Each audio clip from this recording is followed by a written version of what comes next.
Assalamualaikum warahmatullahi wabarakatuh. Halo, nama saya Andriani, NIM D10511181004. Di video ini saya akan menjelaskan mengenai tahapan proyek konstruksi. Video ini dibuat untuk memenuhi tugas manajemen proyek yang diampu oleh Ibu Riani Pratiwi, STMT. Nah, sebelum memasuki penjelasan mengenai tahapan proyek konstruksi, sebaiknya kita mengenal terlebih dahulu apa itu proyek konstruksi. Proyek konstruksi merupakan suatu rangkaian kegiatan yang hanya satu kali dilaksanakan dan umumnya berjangka pendek. Nah, karakteristik proyek konstruksi dapat dipandang dalam 3 dimensi, yaitu unik, melibatkan sumber daya, dan membutuhkan organisasi. Proyek konstruksi dapat dibedakan menjadi 2 jenis kelompok, yaitu bangunan gedung dan bangunan sipil. Bangunan gedung meliputi rumah, kantor, pabrik, dan lain-lain, sedangkan bangunan sipil meliputi jalan, jembatan, dan infrastruktur lainnya. Nah, selanjutnya kita memasuki tahapan proyek konstruksi. Tahapan proyek konstruksi terdiri dari perencanaan, studi kelayakan, penjelasan, perancangan, pengadaan atau pelelangan, pelaksanaan, pemeliharaan, dan persiapan penggunaan. Nah, kita memasuki tahapan yang pertama, yaitu tahap perencanaan. Pastinya semua proyek konstruksi biasanya dimulai dari gagasan atau rencana dan dibangun berdasarkan kebutuhan. Nah, tahapan selanjutnya yaitu tahapan studi kelayakan.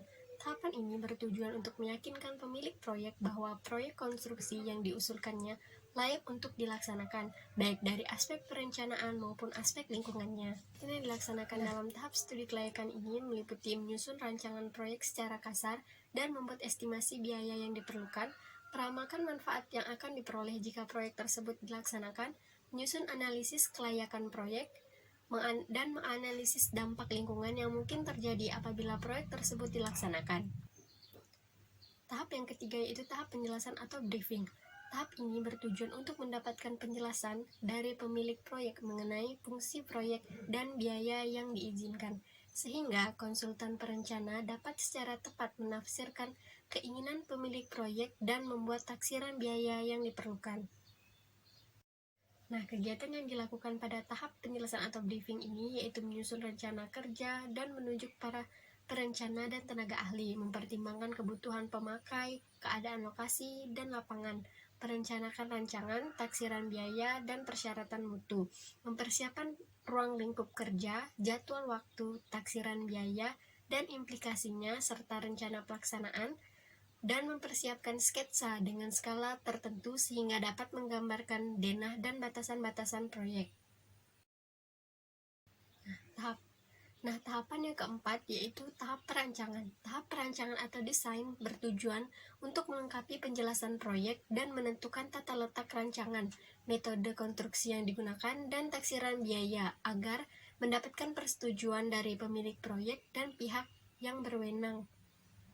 Nah, kegiatan yang dilaksanakan pada tahap perancangan ini yaitu mengembangkan ikhtisar proyek menjadi penyelesaian akhir, memeriksa masalah teknis, meminta persetujuan akhir ikhtisar dari pemilik proyek, dan mempersiapkan rancangan skema termasuk taksiran biaya, rancangan terinci, gambaran kerja, spesifikasi dan jadwal, daftar kuantitas, taksiran biaya akhir, program pelaksanaan pendahuluan termasuk jadwal waktu.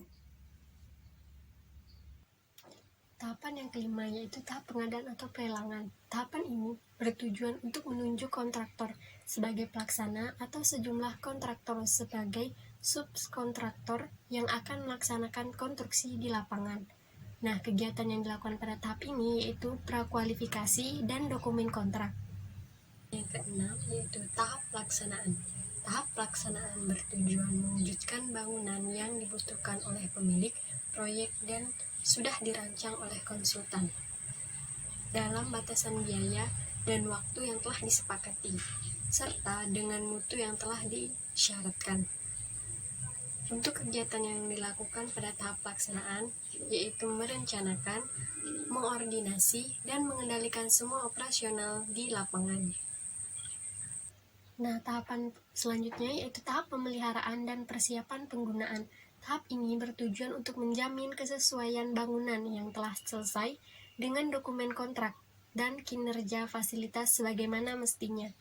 Kegiatan yang dilakukan pada tahap ini yaitu mempersiapkan catatan pelaksanaan, baik berupa data-data selama pelaksanaan maupun gambar pelaksanaan, meneliti bangunan secara cermat dan memperbaiki kerusakan-kerusakan yang terjadi, mempersiapkan petunjuk operasional atau pelaksanaan, serta pedoman pemeliharaannya, dan melatih staf untuk melaksanakan pemeliharaan.